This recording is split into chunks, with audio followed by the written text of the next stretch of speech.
The dome of Neoviridia shimmered beneath the rust-colored Martian sky, a defiant bubble of life against the barren landscape. Inside, the city thrived not through traditional terraforming, but through the mysterious Aurawood, a semi-sentient plant system that provided both atmosphere and psychological stability. The luminescent blue-green tendrils of Aurawood reached throughout the city's structure, pulsing with energy that residents both revered and feared. Neo-Viridia's society operated on precision. Every interaction, every expression monitored and modulated to prevent disrupting the delicate equilibrium of the Aurawood. Emotional outbursts were not merely frowned upon. They were dangerous, potentially threatening the very air they breathed. Citizens moved through their days in carefully choreographed routines, their faces masks of pleasant neutrality, their words measured and appropriate. Those who could not maintain this sterile conformity, the dissonance, were either exiled to the Undercroft maintenance levels or subjected to re-education. Cale stood alone in the dimly lit corridor of Undercroft Section 7, his hand steady as he calibrated the environmental regulator. 3 years ago, he had been a respected Sylvan, an Aurawood caretaker with an uncanny empathic connection to the plant system. Now he was nothing but a forgotten technician, banished after an incident where his uncontrolled empathy had caused a localized stress event in the Aurawood network. The memory still burned. The sudden, overwhelming wave of grief he'd felt from a woman who'd just received news of her brother's death in an Outer Dome accident, his inability to maintain his emotional shields, and the immediate response of the Aurawood. The tendrils had darkened, trembled, released spores that triggered anxiety throughout the sector. By the time the response team arrived, Cale had been on his knees, tears streaming down his face, surrounded by panicked citizens. Emotional contamination, they had called it. His gift of empathy, once valued for understanding the needs of the Aurawood, now branded a liability. Cale finished the calibration and stepped back, checking his work schedule on his wrist display. The next job was in Section 8C, a repair to the waste recycling system. He gathered his tools, his movements economical, his face betraying nothing of the hollowness inside. The Undercroft had become his home, its dim corridors and humming machinery preferable to the artificial sunshine and false smiles of the upper levels. At least here, isolation was honest. The alert came as he was halfway to Section 8C, a critical systems failure in the high-security zone of Containment Block D. His authorization shouldn't have even allowed him to receive such an alert, but the Undercroft systems were less rigidly maintained than those above. Curiosity piqued, Cale redirected his path, reasoning that a critical failure trumped the scheduled maintenance. Containment Block D was rarely discussed among the Undercroft maintenance staff. Rumors suggested it housed dangerous materials, failed experiments, or worse. Security barriers required multiple authentication levels, but the system failure had compromised certain protocols, allowing Cale's limited maintenance credentials to grant him access to areas normally forbidden. The hiss of a pressured door greeted him as he entered a sterile white corridor utterly unlike the utilitarian metal of the rest of the Undercroft. Warning signs glowed on every surface. Biohazard. Authorized personnel only. Energy field active. At the corridor's end, he found the source of the system failure. A ruptured coolant line had damaged the power distribution node for the entire block. Simple enough to repair. As Cale worked, he became aware of a faint, rhythmic pulsing of light reflecting on the polished floor, coming from a chamber to his right. The door to this chamber stood partially open. Another security protocol failed. Common sense told him to ignore it, finish the repair, and leave. But something about that pulsing light called to the part of him that had once communed with the Aurawood, the part that still ached for connection. Cale moved to the doorway and peered inside. The chamber beyond was dominated by a large cylindrical containment field, its energy barrier shimmering with iridescent blue.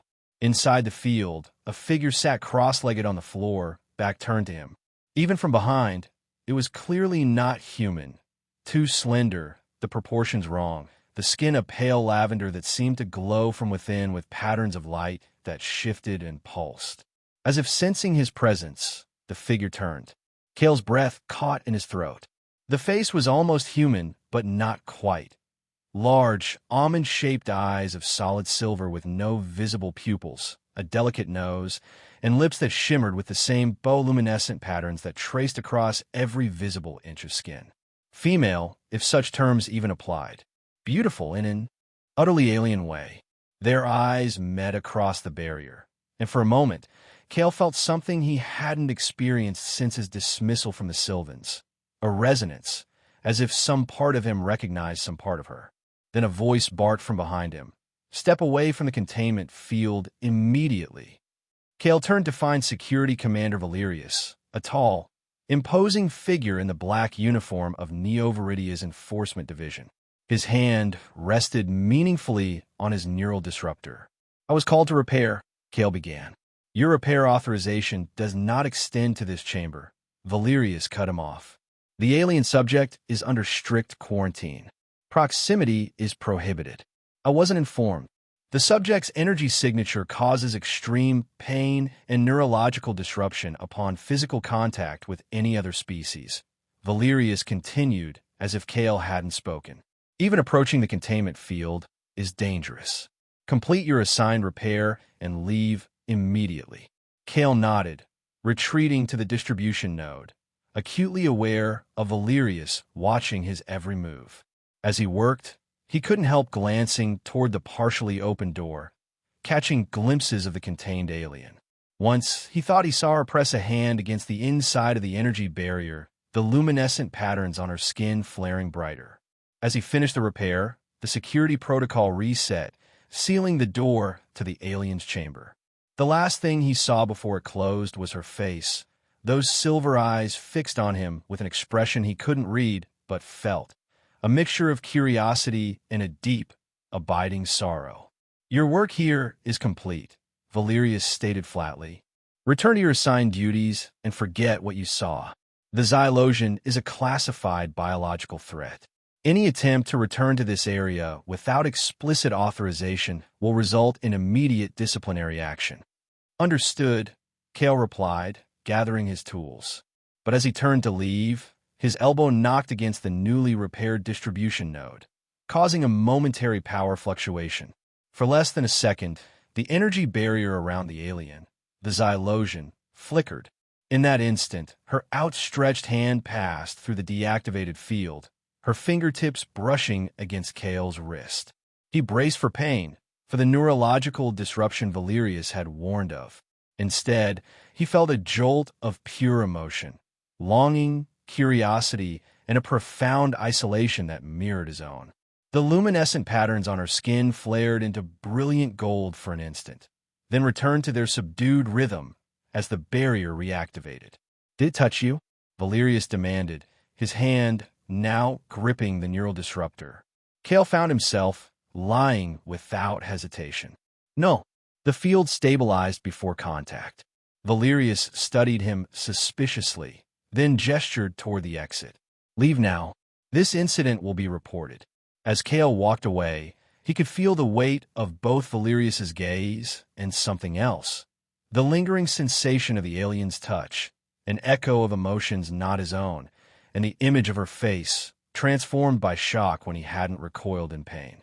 In the days that followed, Kale found himself manufacturing reasons to work near Containment Block D. He requested maintenance assignments in adjacent sections, carefully timing his breaks to coincide with security shift changes that might leave the corridor temporarily unmonitored. He couldn't explain his obsession, only that the brief connection he'd felt with the Xylosian had awakened something he thought long dead. From maintenance access tunnels and ventilation shafts, he observed her. The alien, Lyra, he'd overheard a lab technician call her, spent most of her time in what appeared to be silent meditation. Occasionally, she would move with a fluid grace, performing what looked like ritualistic movements, the patterns of light on her skin changing in sync with her motions. Sometimes she would press her hands against the energy barrier, as if testing its solidity, her silver eyes scanning the laboratory beyond her prison. She never spoke. Perhaps she couldn't, or perhaps there was no one willing to listen. Using his old Sylvan techniques, Kale extended his empathic awareness. Cautiously, fearfully, knowing such practices were forbidden to him now. Even at a distance, through walls and barriers, he could sense her emotional state. Resignation layered over determination. Loneliness so vast it felt like an ocean, and beneath it all, a resilience that humbled him. After a week of observation, Kale made a decision. From his maintenance supplies, he constructed a small device, a simple light emitter that could be programmed to blink in patterns. He placed it in a ventilation shaft with line of sight to Lyra's containment field, then retreated to a safe distance with the controller. He began with basic patterns, 3 short pulses, 3 long, 3 short. The ancient Earth distress signal, SOS. He watched through a maintenance port. As Lyra noticed the blinking light, her head tilting in curiosity. After a moment, the patterns on her skin changed, mimicking the sequence. Communication established. Over the next few days, they developed a rudimentary language of light patterns. Simple concepts at first, yes, no, hello, goodbye. Then more complex ideas through combinations of signals. It was slow, frustrating, but it was connection. Why prison? Kale blinked one night when the lab was empty. Her response came in careful pulses. Dangerous. They fear. Why would you touch a monster like me? She asked another night, her light patterns hesitant. The question struck Kale deeply. Not monster. He replied through the light code they'd established. I felt no pain. Felt your emotions. This response seemed to confuse her. The patterns on her skin cycling rapidly through colors he'd come to recognize as indicating distress or bewilderment. All others pain, she signaled back. You different. What? It was a question Kale couldn't answer. Something about his empathic nature, a quirk of biology, or something more significant. Before he could attempt a response, alarms blared throughout the section. He barely had time to retrieve his signaling device before security personnel flooded the area. The next day, access to the entire block was restricted, with additional security checkpoints installed. Kale's normal maintenance routes were rerouted, keeping him far from Containment Block D. He found himself both frustrated and worried, not just for his lost connection with Lyra, but for her safety. Something about the timing of the security increase felt wrong. It was during this forced separation that Kale encountered Unit 734. The maintenance drone was an outdated model, partially disassembled in a scrap pile destined for recycling.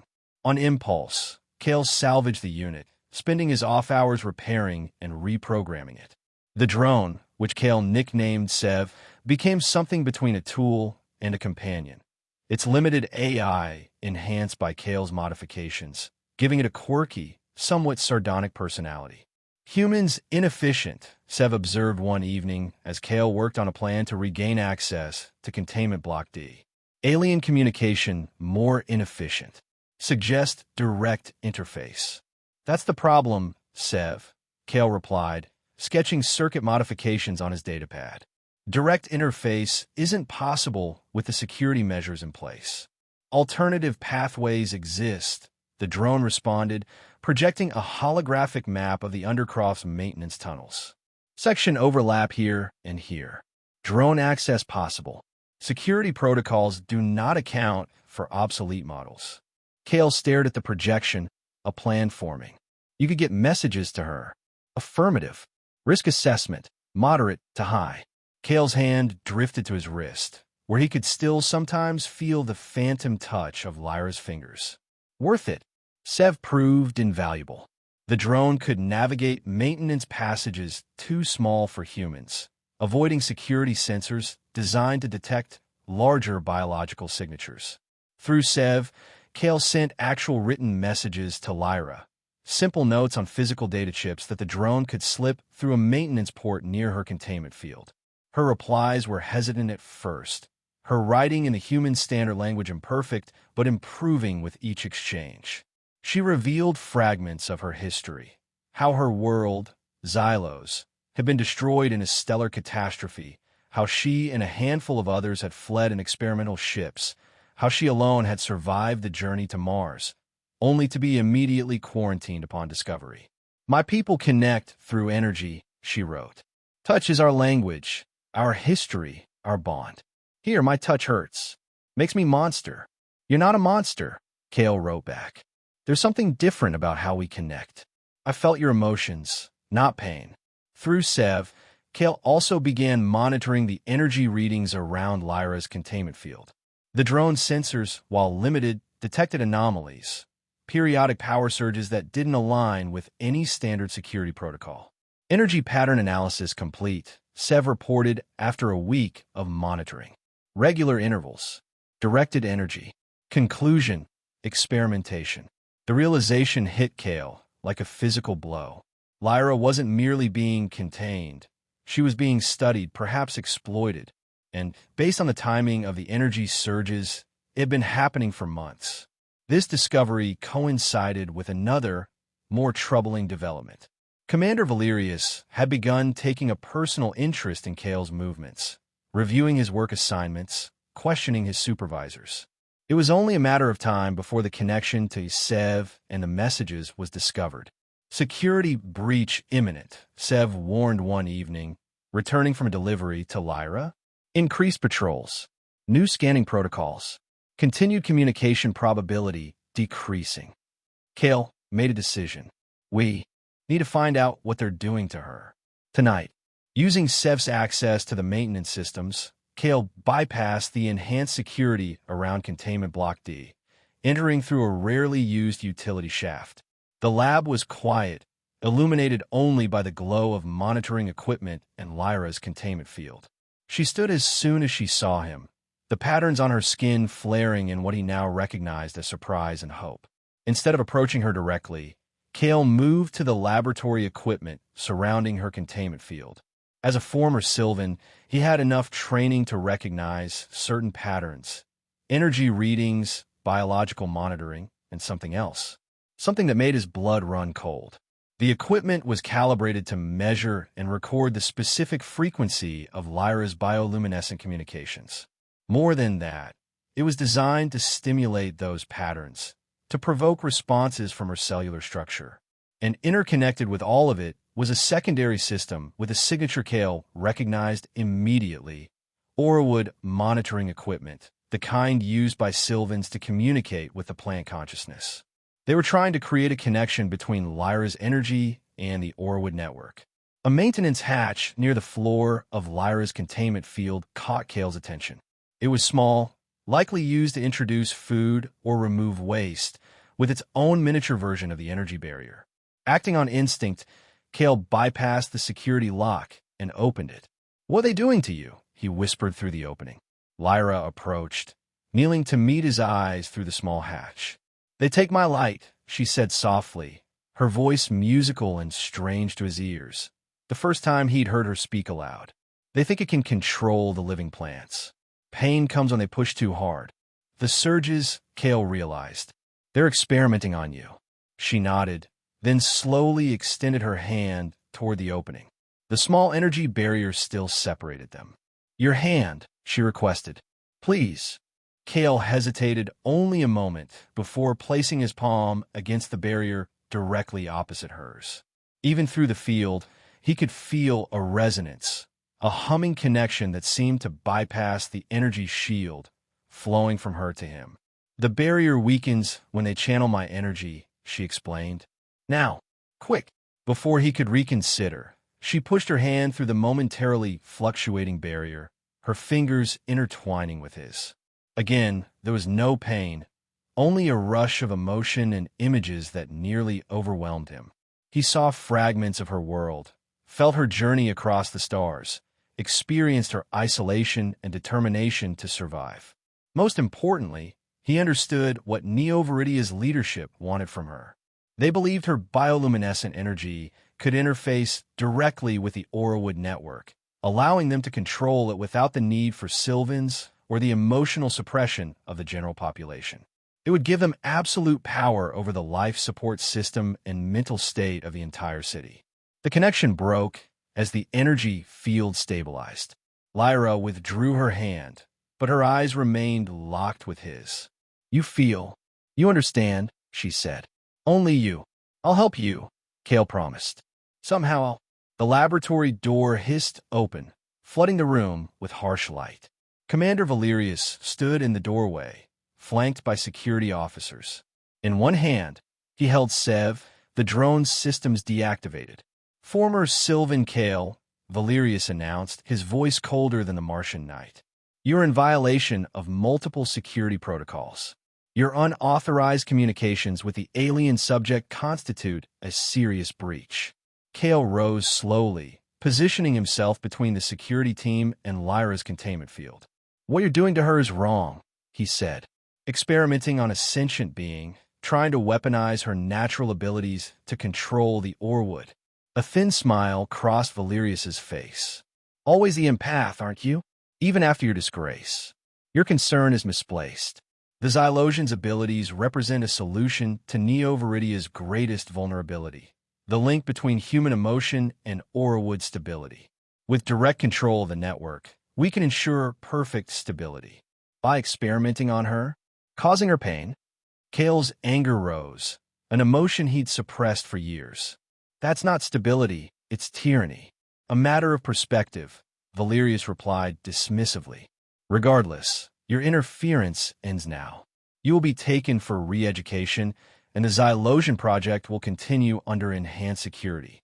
The security officers moved forward, neural disruptors drawn. Kale glanced around frantically, looking for any escape route. Behind him, he heard Lyra's voice, soft but urgent. The equipment. Overload. Understanding flashed through him. With a sudden move, Kale lunged not away from the security team, but toward the laboratory controls. His hand slammed down on the energy modulation panel, pushing all systems to maximum output. Alarms blared as the equipment began to overload, power surging through the connections. In the chaos, Kale grabbed Sev for Valerius's surprise grip and ducked beneath a console as neural disruptor blasts struck the wall behind him. The laboratory's emergency protocols activated, sealing the main door, but also triggering the fire suppression system, filling the room with obscuring chemical fog. "Stop him!" Valerius shouted, his voice barely audible above the alarms. "Secure the alien." Kale crawled beneath the fog, reaching the primary control station for Lyra's containment field. The security officers were disoriented, firing blindly in the increasingly chaotic environment. Lyra stood pressed against the energy barrier, her skin pulsing rapidly with patterns Kale now recognized as reflecting both fear and determination. The override sequence required administrative access, which Kale didn't have. But in the system overload, security protocols were failing. Using techniques he'd learned in his Sylvan training, Kale extended his empathic awareness, not toward Lyra or the humans in the room, but toward the Orwood monitoring equipment. The plant network had a presence even here in the Undercroft, tendrils extending through the structure of Neo-Viridia itself.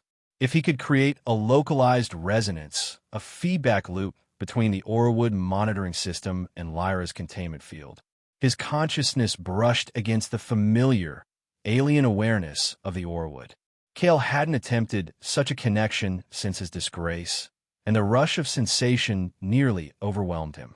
He pushed through it, focusing on creating a pathway, a bridge between systems. "Now, Lyra," he shouted, his voice strange even to himself as he channeled energy through both his own nervous system and the Orwood connection. "Release your energy, controlled, focused." Through the thinning fog, he saw Lyra place both hands against the energy barrier, her entire body illuminating with intense light. The patterns on her skin shifted into configurations he'd never seen before, complex, mathematical, precise. "Why would you touch a monster like me?" Her voice echoed in his mind as the systems connected. "Because you're not," he answered aloud, pressing his own hand against the control panel, completing the circuit with his own body. "You never were." Light exploded from every surface, Lyra's skin, the containment field, the monitoring equipment, even the tiny Orwood samples in the laboratory. Kale felt a rush of shared consciousness, Lyra's memories, emotions, and perceptions flooding through him. He sensed her experience of her homeworld's destruction, her perilous journey through space, her terror upon arrival, and beneath it all, her indomitable will to survive, to connect, to live with dignity.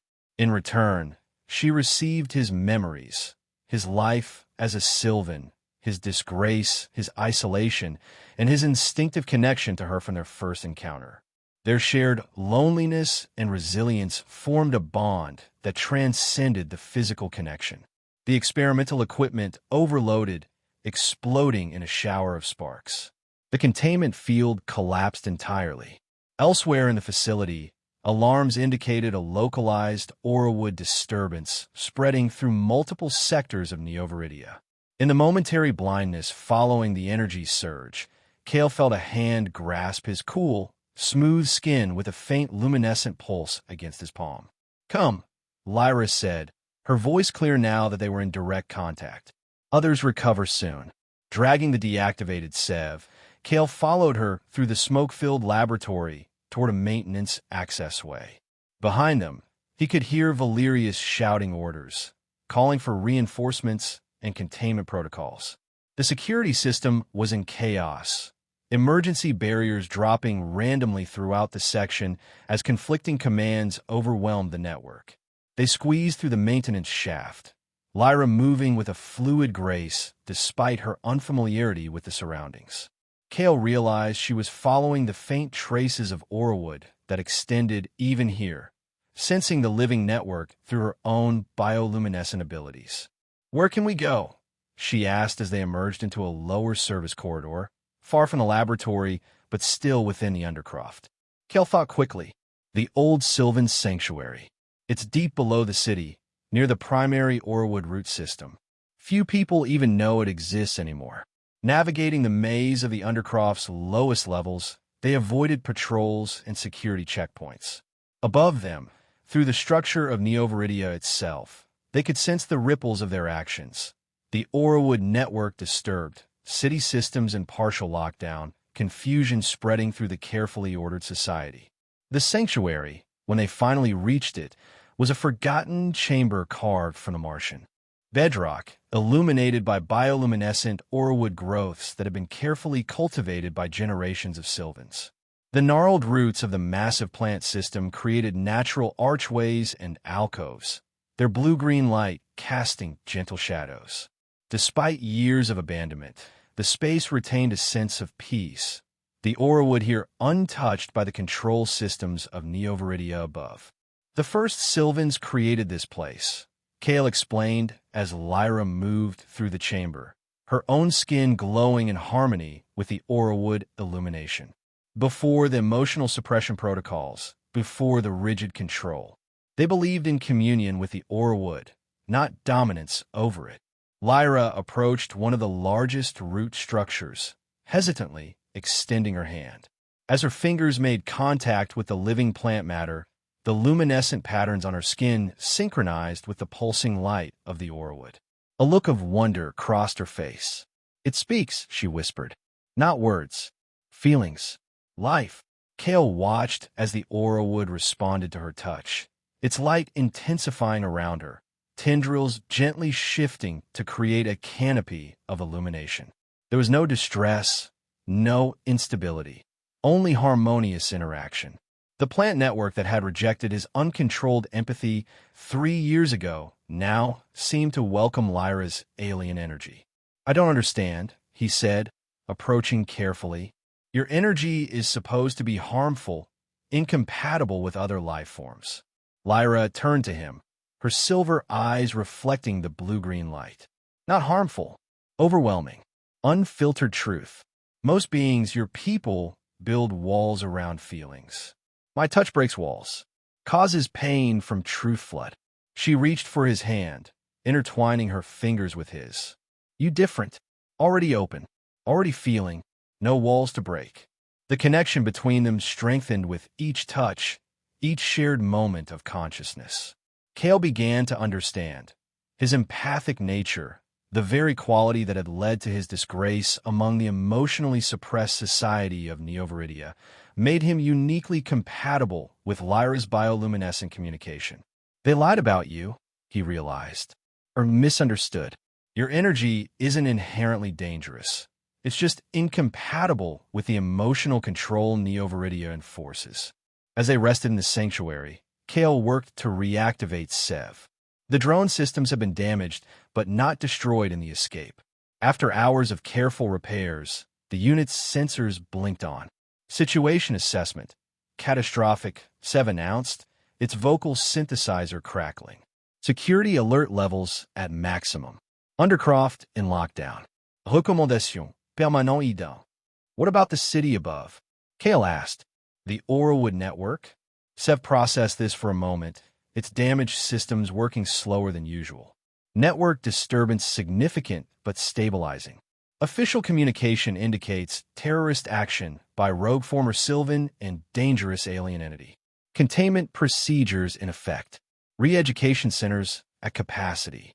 Lyra, who had been communing with the Orwood roots, turned toward them.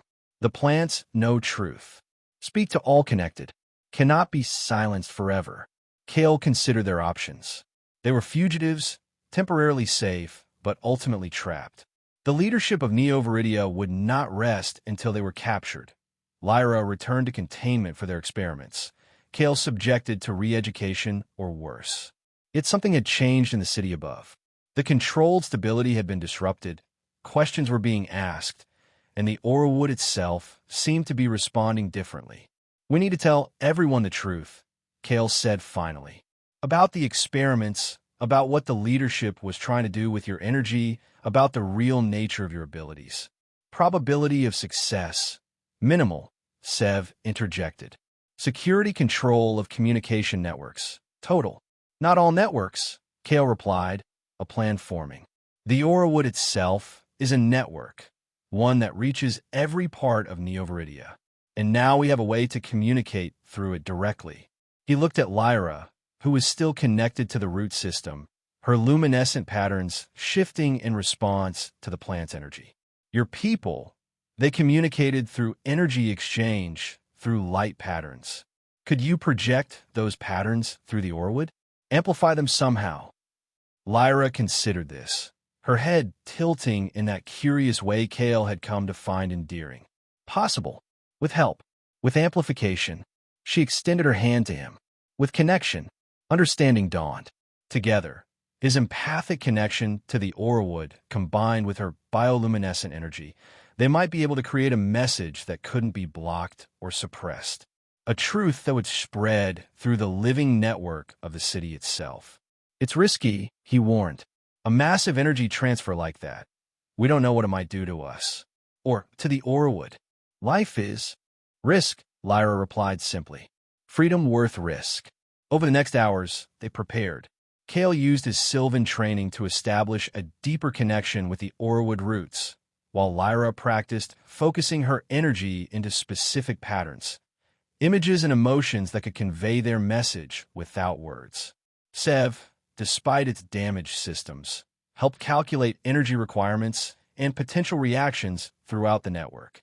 Warning, the drone announced as they made final preparations. Security forces approaching. Sanctuary perimeter breach imminent. Through the Orwood connection, Kale could sense it too, the approach of multiple humans, their emotions a roiling mass of determination, fear, and aggression. Leading them, a cold, focused presence he recognized immediately, Commander Valerius. It's now or never, he told Lyra, taking position at the central root nexus of the sanctuary. Are you ready? She nodded, positioning herself opposite him, the largest Orwood root between them. Together, she said, extending her hands. As security forces breached the outer chambers of the sanctuary, Kale and Lyra began their work. Their hands met through the living tissue of the Orwood, establishing a circuit of energy, his empathic resonance with the plant network amplifying her bioluminescent communication. Light spread from the point of contact, racing through the root system, carrying with it not just illumination but information, images of the experiments, the truth about Lyra's abilities, the plans of Neo-Viridia's leadership to control the Orwood directly. Most importantly, it carried the emotion, the lived experience of both Kale and Lyra, their isolation, their connection, and their hope for a different kind of relationship between all the living beings of Neo-Viridia. The energy transfer was overwhelming. Kale felt as if his consciousness was being stretched, expanded throughout the entire Aurawood network. He caught glimpses of the city above, citizens stopping in mid-stride as the Aurawood around them pulsed with new patterns, their own emotional suppressions momentarily overwhelmed by the wave of authentic feelings spreading through the plant system. Commander Valerius and his security team burst into the central chamber, weapons drawn, only to freeze at the sight before them. Kale and Lyra stood connected by a pillar of pure light that rose through the root system, spreading outward and upward into the city. The patterns on Lyra's skin had expanded beyond her body, replicated in the bioluminescence of the Aurawood itself, creating a language of light visible to all. "Stop this immediately," Valerius commanded, raising his neural disruptor. "You're destabilizing the entire Aurawood network." But even as he spoke, uncertainty crossed his face. The Aurawood wasn't showing signs of distress. Quite the opposite. Throughout the sanctuary, new growth was appearing, tendrils extending with unprecedented speed, light pulsing with vibrant energy. "Not destabilizing," Kale managed to say, his voice strained with the effort of maintaining the connection. "Liberating," showing another way. Several of the security officers lowered their weapons, their expressions confused as the emotional wave from the Aurawood network washed over them. Some looked at Lyra with new understanding rather than fear. Valerius himself seemed to be fighting an internal battle, his rigid control wavering under the influence of the unfettered emotional connection. "Security, override Alpha 7. He barked into his communicator. "Initiate Aurawood suppression protocol." But the expected response, a chemical dampening of the Aurawood's activity, didn't come. Instead, through their connection, Kale and Lyra sensed resistance from throughout the city. Citizens, experiencing authentic emotional connection for the first time in generations, were actively protecting the Aurawood tendrils near them. Sylvans who had long chafed under the restrictive protocols were using their own connections to counter the suppression commands. The light pillar connecting Kale and Lyra began to fade, their energy nearly spent. As the direct transmission ended, they collapsed to their knees, still holding hands through the Aurawood route. Around them, the security team was in disarray, some backing away, others approaching with expressions of wonder rather than hostility. Only Valerius remained unmoved, his face a mask of fury. "This changes nothing," he stated, though his voice lacked conviction. "You will both be contained. The disruption will be explained away. Order will be restored." "No," came a new voice. One of Valerius's own officers stepped forward, removing her helmet. "Everyone saw. Everyone felt. We can't go back to the way things were." Murmurs of agreement came from several other officers. Valerius looked around, realizing he was losing control of his own team. "This is emotion-induced insubordination. You'll all face re-education for this," he threatened, but his words rang hollow in the transformed atmosphere of the sanctuary. Sev hovered forward, its damaged systems stabilized enough for basic function. "Incoming communication from surface-level administration," it announced. "Multiple reports of Aurawood activity. Council demands explanation." A look of desperate calculation crossed Valerius's face. "This isn't over," he stated, backing toward the exit. "The Council will see the threat you pose. Stability must be maintained." With those words, he retreated, followed by his most loyal officers. Several security personnel remained behind, their expressions a mixture of confusion and awakening. "What happens now?" one asked, looking between Kale and Lyra. Kale helped Lyra to her feet, supporting her as the energy expenditure had clearly taken its toll. "Now we continue what we've started," he said. "Not hiding, not running. The truth is out there, spreading through the Aurawood to every corner of Neo-Viridia." The next hours passed in a blur of exhaustion and planning. The remaining security officers provided information about the city's status. The unprecedented Aurawood activity had triggered citywide protocols, but the response was fragmented. Some sectors were in lockdown, others in open rebellion against the emotional suppression measures. The council that governed Neo Viridia was divided, with some members calling for aggressive containment, while others demanded investigation into the experiments revealed through the Orwood network. Kale and Lyra rested in the sanctuary, recovering their strength while maintaining their connection to the Orwood roots. Through this living link, they sensed the ripples of change spreading through the city. Fear and confusion, yes, but also wonder, curiosity, and the first tentative experiences of authentic emotional connection for many citizens. "They will come for us again," Lyra observed as she sat cross-legged beside a particularly active growth of Orwood, her skin glowing softly in harmony with its pulses. "The ones who fear change."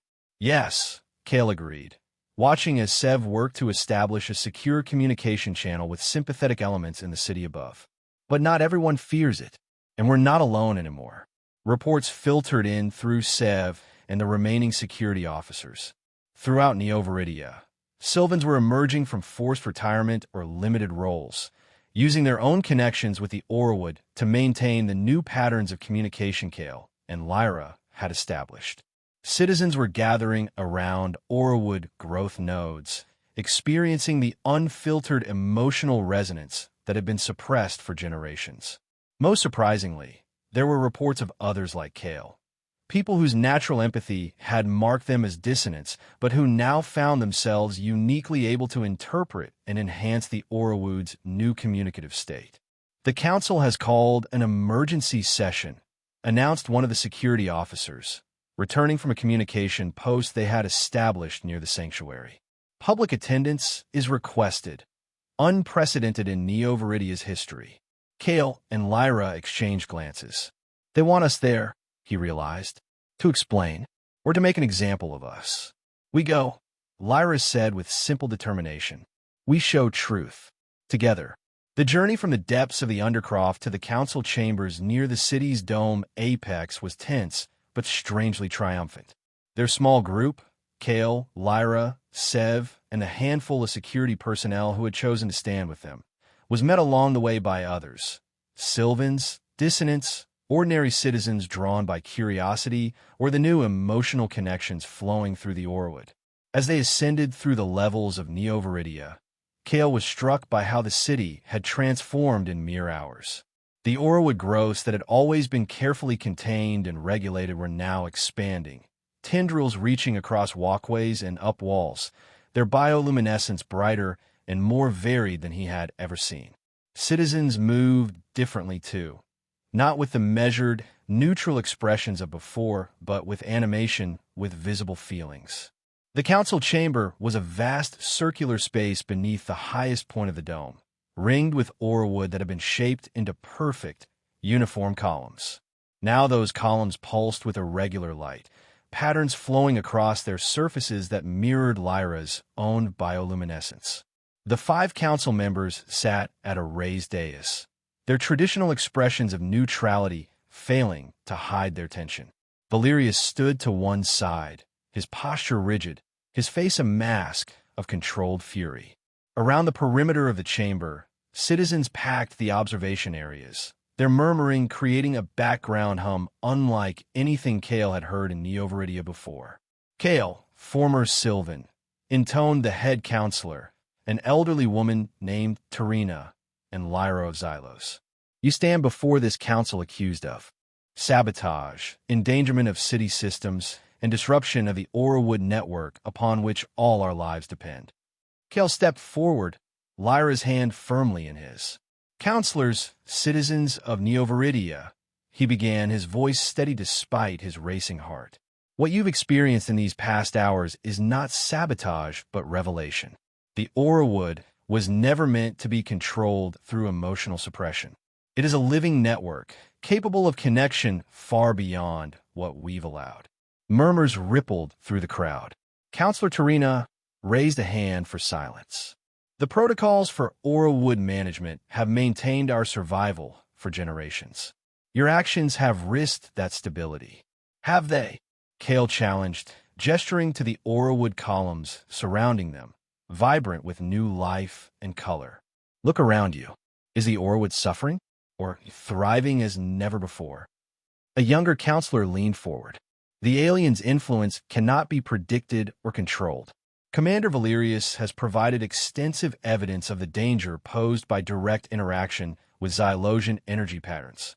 At this, Lyra stepped forward. Though she had to know how alien she appeared to the assembled humans, her bearing was regal, dignified. "I am Lyra of Xylos," she said, her musical voice carrying clearly through the chamber.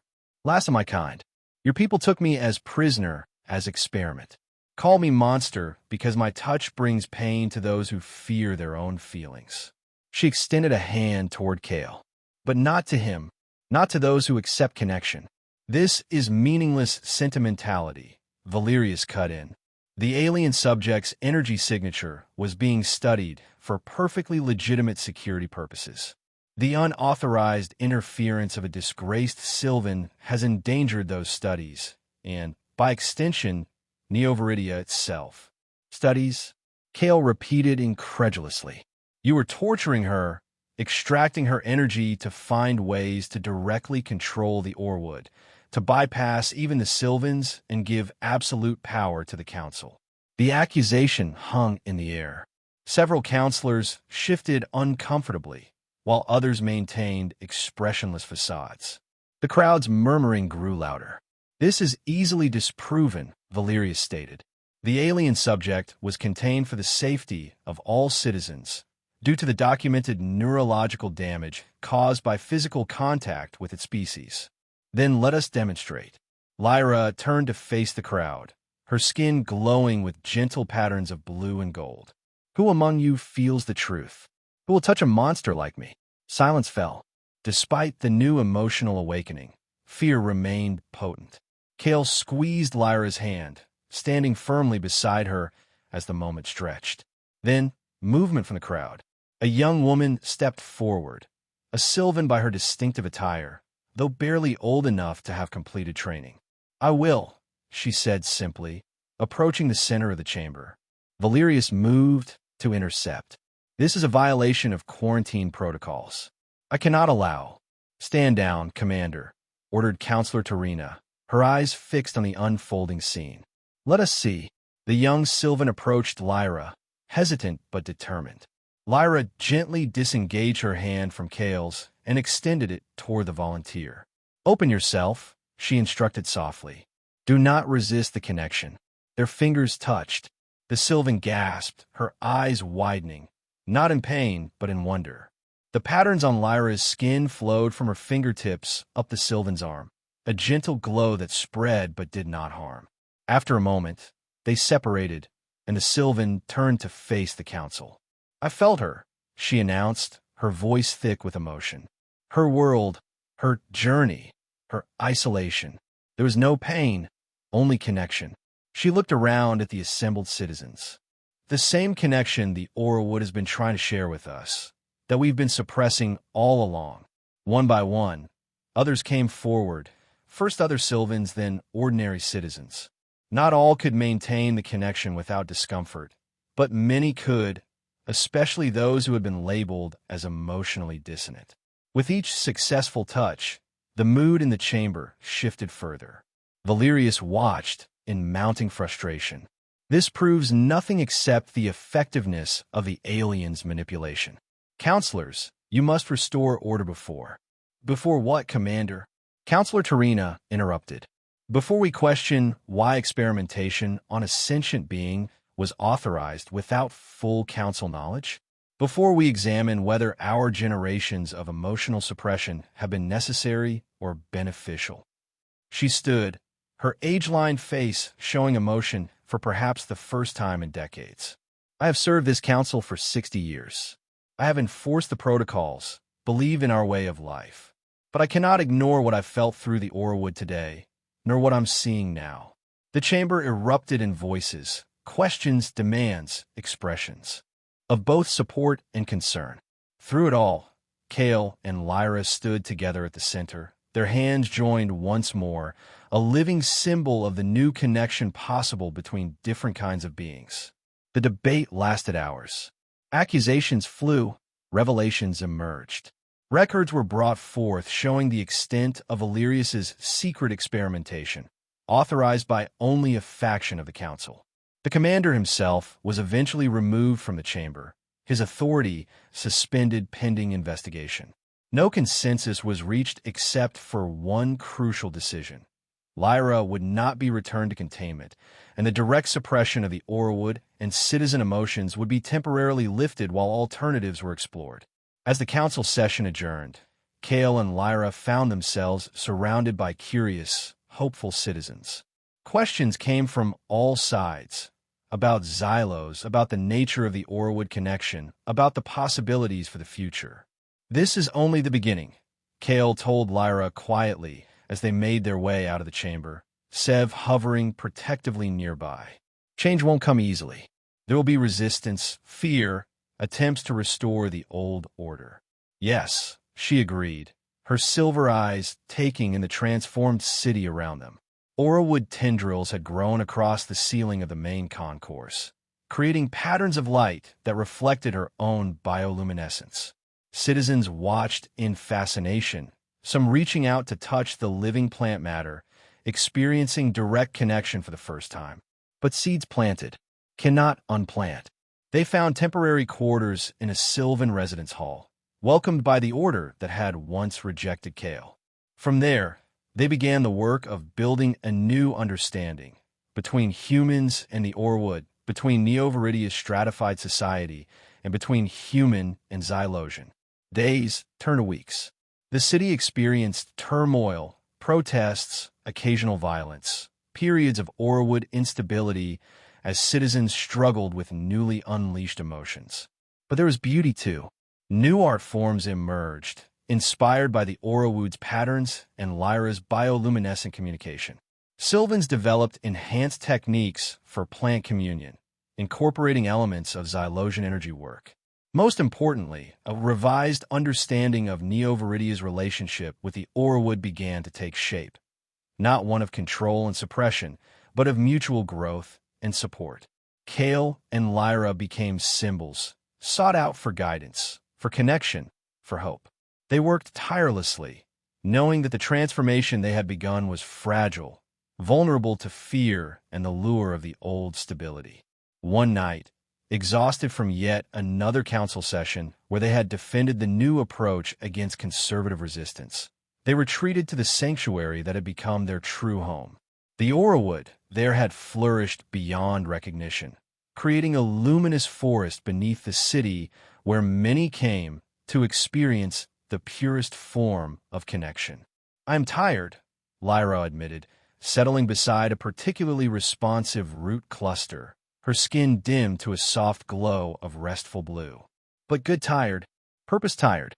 Kale sat beside her, watching as Sev performed its nightly maintenance routine. The drone had become something of a celebrity in its own right, its sardonic commentary on human emotional discovery appreciated by many. "We all are. Change is harder than revolution." Lyra reached for his hand, their fingers intertwining in the gesture that had become so natural. Through the touch, he felt her contentment layered over exhaustion, her hope tempered by the lingering sadness of being the last of her kind. "Why did you touch a monster like me?" she asked softly, repeating the question that had defined their early connection. It had become a ritual between them, a reminder of how far they had come. "Because you were never a monster," he replied, completing the exchange. "You were a light I recognized, even when my own was dimmed." She leaned against him, her luminescence shifting to include warmer tones that he had come to recognize as affection, as love. Together they looked out at the transformed sanctuary, where Aurawood and human and one Xylosian survivor were creating something new. Not perfect, not stable in the old sense, but alive with possibility. The struggle for Neo-Viridia's soul had only begun. The path ahead would be challenging, with no guarantee of success.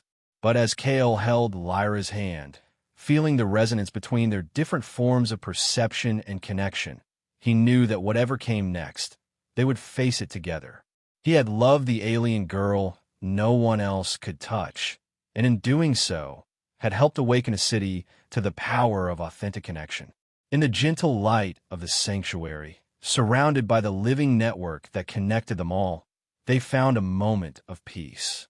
Not an ending, but a beginning, imperfect, uncertain, and beautiful.